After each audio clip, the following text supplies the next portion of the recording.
Atlantic का मोती cap वर्दे की खोज। अटलांटिक महासागर में दूर तक फैला हुआ एक द्वीप समूह है केप वर्दे। 15वीं सदी से पहले ये द्वीप निर्जन थे। फिर पुर्तगाली नाविकों ने इन द्वीपों को खोज निकाला। साल था 1462 जब उन्होंने साउथ यागो द्वीप पर कदम रखा। यहीं से केप वर्दे के इतिहास का एक नया अध्याय शुरू हुआ। पुर्तगाली नाविकों ने यहां बस्तियां बसानी शुरू कर दी। रिबेरा ग्रांडे, जो आज सिडाडे वेल्हा के नाम से जाना जाता है, पहली पुर्तगाली बस्ती थी।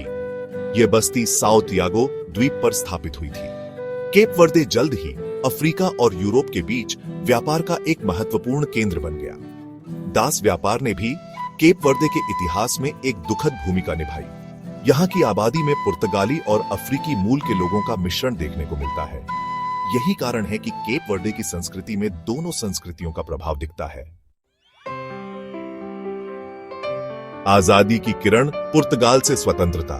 सदियों तक पुर्तगाल के अधीन रहने के बाद 20वीं सदी में केप वर्दे में स्वतंत्रता की लहर दौड़ी। अफ्रीकी देशों के स्वतंत्र होने का असर केप वर्दे पर भी पड़ा।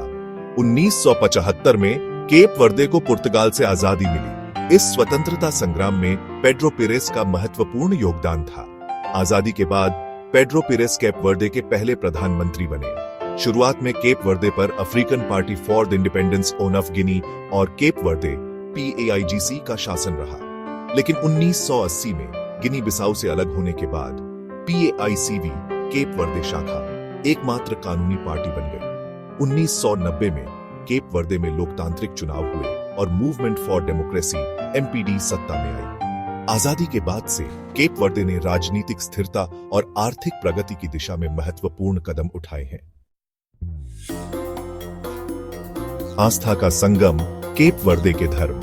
केप वर्दे में धार्मिक सहिष्णुता का माहौल है। यहाँ के अधिकांश लोग रोमन कैथोलिक हैं। यह पुर्तगाली प्रभाव का प्रमाण है।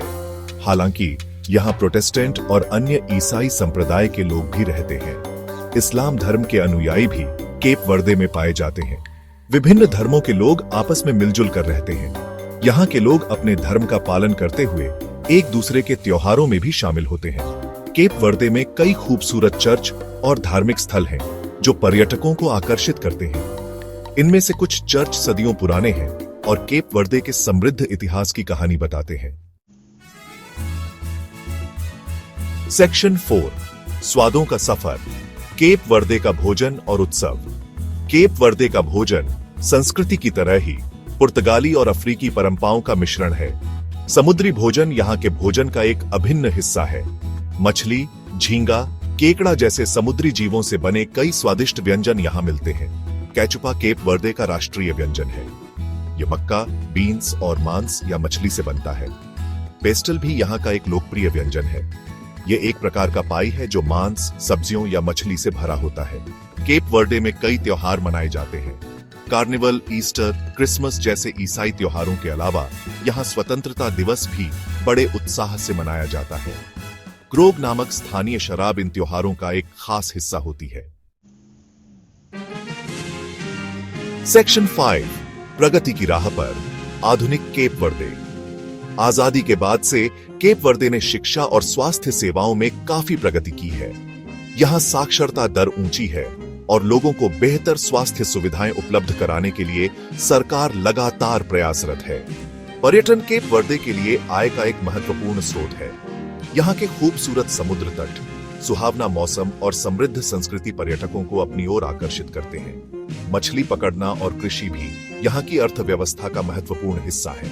केप वर्दे विकासशील देशों के लिए एक मिसाल है। सीमित संसाधनों के बावजूद केप वर्दे ने प्रगति की राह पर तेजी से प्रगति की है। आने वाले समय में केप वर्दे और भी ऊंचाइयों को छूने के लिए तैयार है।